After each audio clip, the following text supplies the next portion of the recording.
Joining us now, a member of the Freedom Caucus, Congressman Mick Mulvaney, also serves on the Oversight and Government Reform and Financial Services Committees. Great to have you with us, Congressman. Thanks for having me back. I know that you've just met with Congressman Ryan, with a few other congressmen in attendance as well. The purpose to clear the air. His demands sound to me as though they're absolutely contradictory of everything the Freedom Caucus was initially seeking. Where are we? Yeah, there's some of that. To the extent you would classify some of Paul's conditions, his terms are making the speaker even stronger. That's not going to fly very much with the House Freedom Caucus. We did meet with Paul today, had a great meeting, about hour and a half. Almost all 40 members of the House Freedom Caucus met with him. We're all meeting down this hallway right now. As a matter of fact, I stepped out just to do this interview, so we're sort of running through where we stand. I'm happy to do it. But Paul's a colleague, a friend, and many of us know him personally, so it's not an antagonistic discussion at all. We are simply discussing whether or not we can support his bid for Speaker. And so that isn't a foregone conclusion because, frankly, we're hearing some intimation from various members that it sounds like a baked deal. It is not that at all? A baked deal on our part or on his part? Correct, on your part. No, it's a very free-flowing conversation. In fact, it's one of the great things about the Freedom Caucus. Everybody thinks that we're this monolithic conservative group, and we're not. We get folks from all over the conference in there, and there's a wide variety of opinions about Paul, about Paul's policies, about what a Ryan speakership might look like. It's been a very, very healthy and lively debate, one of the things that makes me proud to be a member of the group.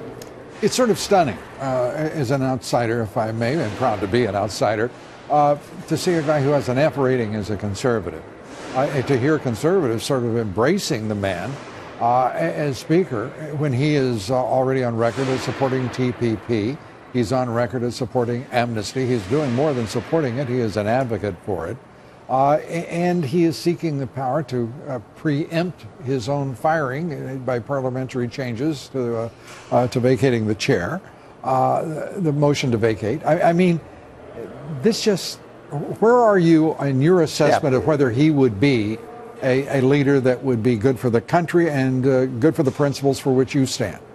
Keep in mind, go back to the conversation you and I had just a couple days ago, which is it really was never about the person. It was about the process. So as we sit down and try and screen Paul, yes, the positions he's taken that want to strengthen the Speaker, that's a major problem for us. That's a procedural issue. We didn't ask Dan Webster where he was on specific issues like that. Again, we're interested in reforming the way the organization does business. We're less concerned about how you vote on one or two things and what kind of speaker you will be. Understood. Will you give voice to the conservatives? So that's really where we are drilling down. We weren't making that up. We weren't joking when we said that last week, and it's playing itself out now. We're giving Paul as long a look as his stature in the party deserves. The idea that he wouldn't work a full week, that he doesn't want to fly, that he wants to have 3 days with his family, to which I would expect. We all want that. That's right. I would expect every congressman and woman would. I don't know what would set him apart, but he certainly has no shortage of a sense of entitlement in all of this. When do you think we'll know what the caucus's vote is, and whether he has sufficient votes to ascend to what is starting to look like a throne based on his demands? Yeah, and we're going to make sure that's not the case. If we were to give Paul our support, it would be with the understanding that we're not going to have a more powerful speaker. That's the whole reason we got into this problem in the first place. And by the way, I'll say again that the interest in having power pushed down to the members is not just a conservative issue. It's something that conservatives right now are taking the tip of the spear on because of who we are in this group. Your best assessment, will the caucus support him? It's a 50-50 proposition at this point. I think we'll know by Friday. Maybe we would know tonight, but we didn't bring any food and everybody's starving. Congressman Mick Mulvaney, we appreciate you both departing from the meeting as it's in progress and foregoing your meal for at least a few more minutes here. We thank you. Thanks, Lou. Mick Mulvaney, Congressman, thank you very much.